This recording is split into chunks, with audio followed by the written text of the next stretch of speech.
नमस्कार मेरे प्यारे साथियों, स्वागत है आप सभी का मेरे channel civil engineering chapter wise में।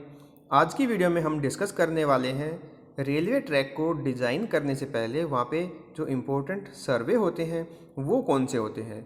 जैसे ट्रैफिक सर्वे क्या होता है, रिकॉनेसेंस सर्वे क्या होता है, preliminary survey and location survey, ये सभी सर्वे क्या होते हैं, इनकी क्या इंपॉर्टेंस होती है।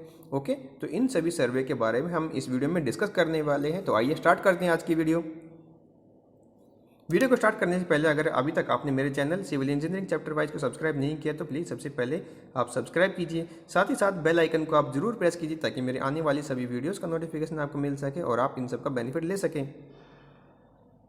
सर्वे फॉर ट्रैक अलाइनमेंट। जब भी किसी ट्रैक का अलाइनमेंट किया जाता है, उसका कंस्ट्रक्शन किया जाता है, उससे पहले कुछ सर्वे किए जाते हैं। ओके, तो वो क्या होते हैं और उनके क्या क्या फ़ायदे होते हैं, वो क्यों किए जाते हैं, वो हम समझते हैं कैसे। तो इसमें 4 टाइप के हमारे सर्वे होते हैं जो एक के बाद एक हम परफॉर्म करते हैं। ओके, फर्स्ट हमारा होता है ट्रैफिक सर्वे, फिर है रिकॉनेसेंस सर्वे और फिर है हमारा प्रिलिमिनरी सर्वे, उसके बाद है लोकेशन सर्वे। ये सर्वे क्या होते हैं और इसी ऑर्डर में हम इसको फॉलो करते हैं। ठीक है, तो स्टार्ट करते हैं ट्रैफिक सर्वे से। ट्रैफिक सर्वे क्या होता है? The purpose of traffic survey is to give field data to the administrative authority to जज the suitability of the project under reference. ठीक है, इसका मतलब क्या है? जब किसी भी एरिया में हम कंस्ट्रक्शन की सोच रहे हैं, वहाँ पे किसी रेलवे स्टेशन की या रेलवे अलाइनमेंट की, ट्रैक अलाइनमेंट की बात सोच रहे हैं, तो उससे पहले हमें वहाँ पे ये एक डाटा पता होना चाहिए कि वहाँ पे कितने पैसेंजर ट्रैवल कर सकते हैं। ठीक है, दूसरी चीज़, वहाँ पे कितनी इंडस्ट्रियाँ हैं जो इंडस्ट्री रेलवे का यूज़ करे और वहाँ पे अपने जो उसका गुड्स है, उसका सामान है, एक जगह से दूसरी जगह वो भेज सके। ठीक है, तो हमारा जो प्रोजेक्ट है रेलवे का वो वहाँ पे फुलफ़िल करेगा या नहीं, ऑप्टिमम यूज़ उसका होगा या नहीं, उसकी एफिशिएंसी पूरी निकलेगी या नहीं। ठीक है, तो ये सारी चीज़ें हमें पहले से कंसिडर करनी होती है। जैसे ये आप देखिए, ये एक छोटा सा गांव है, इसमें कंस्ट्रक्शन अगर हम करें किसी भी रेलवे स्टेशन का तो आप देख सकते हैं इसमें मुश्किल से 50-100 के आसपास घर है, तो इतनी ही वहाँ पे पॉपुलेशन होगी। तो यहाँ पे कंस्ट्रक्शन करना रेलवे का काफ़ी वेस्ट ऑफ मनी होगा एज़ कम्पेयर टू दिस। ठीक है, यहाँ पे इतने सारे पब्लिक है और यहाँ पे पब्लिक ज़्यादा होगी तो वहाँ पे मार्केट एरिया भी ज़्यादा होगा, कमर्शियल एरिया भी ज़्यादा होगा, इंडस्ट्रियाँ भी ज़्यादा होंगी। ठीक है, तो यहाँ पे कंस्ट्रक्शन करना काफ़ी फ्रूटफुल होगा, काफ़ी फ़ायदेमंद साबित होगा दोनों के लिए, वहाँ के पब्लिक के लिए भी और रेलवे के लिए भी। जबकि यहाँ पे ये साबित नहीं होगा रेलवे के लिए, पब्लिक के लिए तो ये फ़ायदा ही होगा बट रेलवे के लिए ज़्यादा ये फ़ायदा नहीं होगा। बट कई बार ये कंडीशन होती है कि यहाँ पे बनाना ही होता है तो वहाँ पे बन भी जाता है, ऐसी कोई प्रॉब्लम की बात नहीं है। बट फ़ायदे की नुकसान बात देखें तो ये चीज़ कंसिडर की जाती है। वहाँ पे ट्रैफिक सर्वे हमें पहले करना होता है। ठीक है, इस सर्वे के दौरान हम क्या क्या चीज़ चेक करते हैं? The economical consideration of the project. जैसा कि मैंने बताया, हमारा जो प्रोजेक्ट है वो इकोनॉमिकली हमें फ़ायदा देगा या नहीं देगा। ठीक है, फिर है particulars of town and villages with in A distance of 10 to 20 kilometres on either side of the propose track. ठीक है, हमने एक ट्रैक को मैप पे प्रपोज किया कि हम जैसे ये हमारा एक ट्रैक, हम यहाँ पे एक ट्रैक बनाएंगे, तो ट्रैक के दोनों तरफ इस साइड में भी और ट्रैक की दूसरी साइड में भी 10 से 12 किलोमीटर, 20 किलोमीटर के दायरे में जितने भी शहर आते हैं, जितने भी गांव आते हैं, वो सारी चीज़ हम अपने डाटा में रिकॉर्ड करते हैं। ओके, फिर उसके बाद जो आता है हमारा location of existing and potential industry. वहाँ पे जो पहले से ही इंडस्ट्री है और काफ़ी अच्छी इंडस्ट्री है, वो कितनी दूरी पे है और उसका डिस्क्रिप्शन, किस चीज़ की इंडस्ट्री है, किस सामान का वो उत्पादन करती है, तो वो सारी चीज़ें हमें अपने ट्रैफिक सर्वे के दौरान लिखनी होती हैं। ठीक है, फिर आता है estimate the traffic in term of passenger and goods. वहाँ पे कितने पैसेंजर ट्रैवल कर सकते हैं डेली बेसिस पे, मंथली बेसिस पे, एनुअल बेसिस पे, और वहाँ पे गुड्स है, जो सामान है, वो कितना हम यूज़ कर सकते हैं एक जगह से दूसरी जगह ले जाने में। फिर नेक्स्ट हमारा आता है occasional rush period on religious festival. जब वहाँ पे कोई रिलीजियस फेस्टिवल है, कोई धार्मिक वहाँ पे पर्व मनाया जाता है, उस दौरान वहाँ पे कितनी भीड़ हो जाती है, तो उसको भी हमें ये अपने जो ट्रैफिक सर्वे है नोट करना होता है। ठीक है। फिर है pilgrimage places if falling on the way. जो हमारे धार्मिक स्थल हैं, जो हमारे तीर्थ धाम हैं, वो उस दायरे में आते हैं या नहीं है, तो उसके आसपास जो रस है का भीड़ है काफ़ी ज़्यादा हो जाती है। ठीक है, तो वो भी हमें कंसिडर करना होता है। The details in respect of population, types of people and trade facility. वहाँ पे कितनी पॉपुलेशन है, आदमी वहाँ पे कैसे रहते हैं, जैसे जो अर्बन एरिया है, विलेज एरिया है, या फिर शेड्यूल्ड ट्राइब्ड एरिया है, वहाँ पे कैसे कैसे लोग रहते हैं, उनका डेली का जो दिनचर्या है वो कैसी होती है, उनकी ट्रेड, वहाँ पे जो कारोबार होता है वो कैसा होता है, ये सारी नॉलेज हमें जो ट्रैफिक सर्वे है इसके दौरान नोट करनी होती है। इससे हमें पता लगता है कि वहाँ पे पॉपुलेशन कितनी है, वहाँ पे जब कंस्ट्रक्शन करेंगे रेलवे ट्रैक का तो वो कैसा साबित होगा। ठीक है।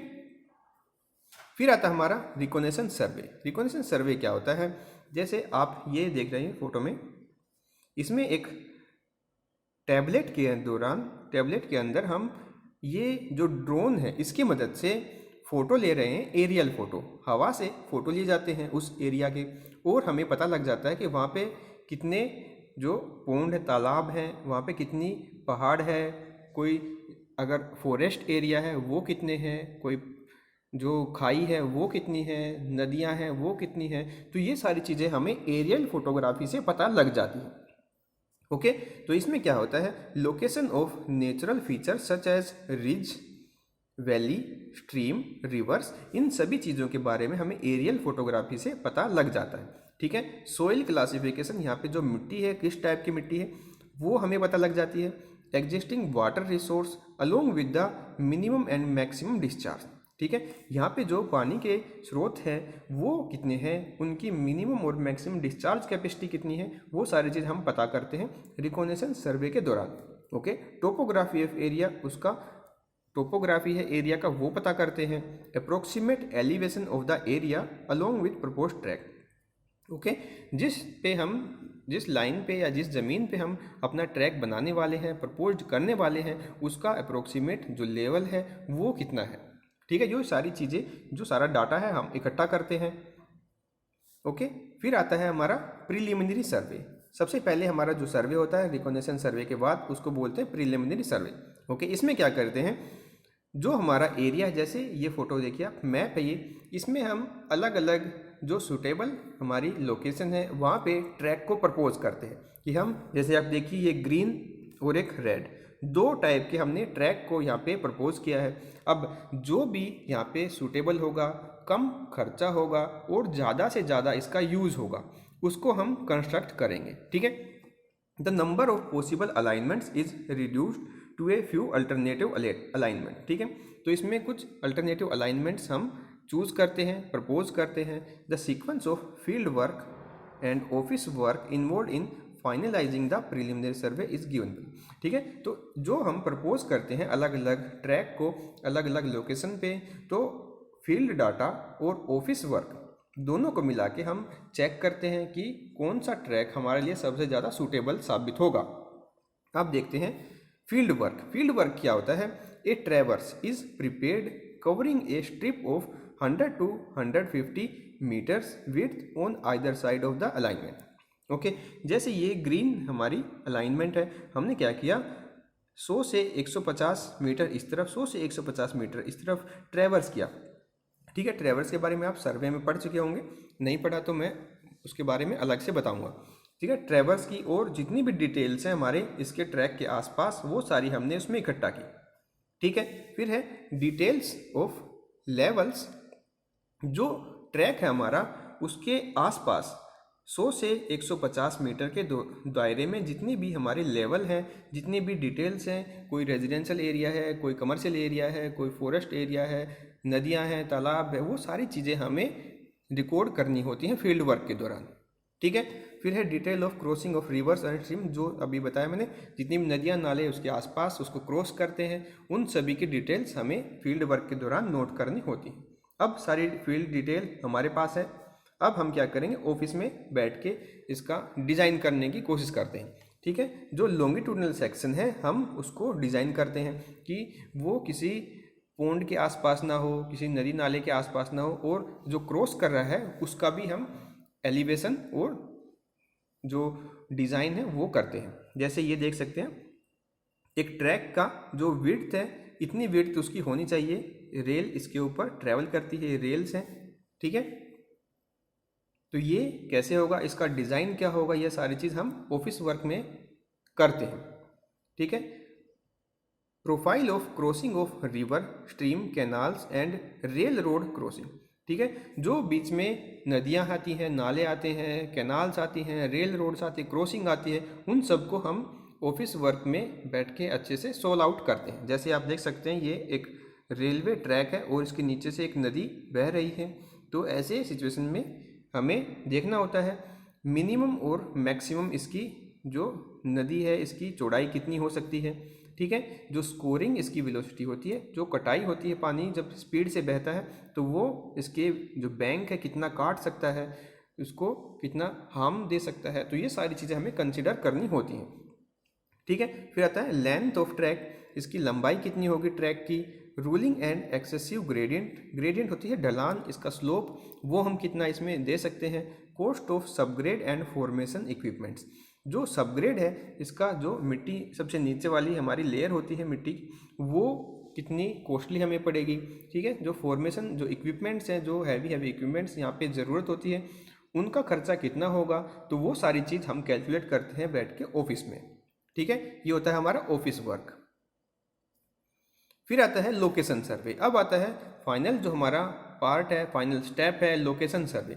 लोकेशन सर्वे में हम क्या करते हैं, कुछ पॉइंट्स हैं जो हम ज़मीन पे मार्क करते हैं। सबसे पहले तो आप देख सकते हैं, ये बीच में जो हमारी लाइन है, ट्रैक की लाइन, इसको हम मार्क करते हैं। यहाँ से हमारी रेलवे ट्रैक गुजरेगा ज़मीन के ऊपर, हम इसको मार्क करते हैं।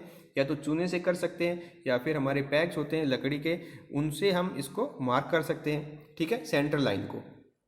इसके बाद क्या करेंगे, डेमोक्रेटिंग ऑफ लैंड विड्थ। डेमोक्रेटिंग का मतलब होता है सीमांकन करना। ठीक है, अपनी बाउंड्री तैयार करना। जैसे ये हमारी रेलवे लाइन है और इसके आसपास हम जो आरसीसी के पोल इंसर्ट करते हैं ज़मीन में। ठीक है, 10 से 50 मीटर के दौरान हम इसमें ये इंसर्ट करते हैं। ये देखिए आप, ये होते हैं हमारे इंडियन रेलवे के पोल, आरसीसी के होते हैं। इसको हम ज़मीन में लगाते हैं। इससे ये पता लगता है कि इतना एरिया ये हमारा रेलवे के अंडर आता है। ठीक है, ये सारा एरिया हमारा रेलवे के अंडर आता है। ठीक है, ये इसका मतलब होता है डेमोक्रेटिंग का मतलब। ठीक है, फिर है सेंट्रल लाइन ऑफ वाटरवे और कलवर्ट्स। अगर बीच में कोई नदी है, जैसे आप देख सकते हैं बीच में ये नदी है, इसकी सेंटर कहाँ से जा रहा है। ठीक है, वो सेंट्रल लाइन भी हमें मार्क करनी होती है। ठीक है, सेंट्रल लाइन ऑफ टनल, अगर कोई टनल है तो उसका भी सेंट्रल लाइन कहाँ पे गुजर रहा है वो भी हमें मार्क करनी होती है ज़मीन पे। ठीक है, अब position of different components of station complex such as building, station yard, signal, loco, shed etcetera. Okay, जो रेलवे स्टेशन होगा वो कहाँ पे, और जो उसके कंपोनेंट्स होते हैं, छोटे छोटे पार्ट्स होते हैं, जैसे स्टेशन यार्ड होगा, सिग्नल, जो लोको सेट होता है वो कहाँ पे आएगा, ये सारी चीज़ हम मार्क करते हैं वहाँ पे ज़मीन पे।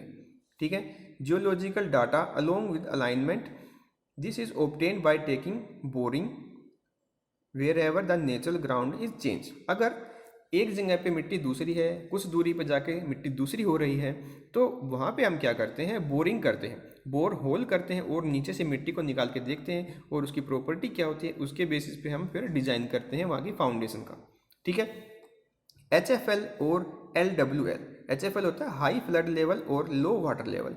ये भी हम चेक करते हैं, अगर कोई नदी वहाँ पे आसपास आ रही है, हमारी क्रॉसिंग कर रही है, रेलवे लाइन और नदी क्रॉस कर रही है, तो उसका मैक्सिमम फ्लड लेवल कितना हो सकता है, कितना पानी उसमें भर सकता है, और मिनिमम कितना हो सकता है, वो भी हम चेक करते हैं।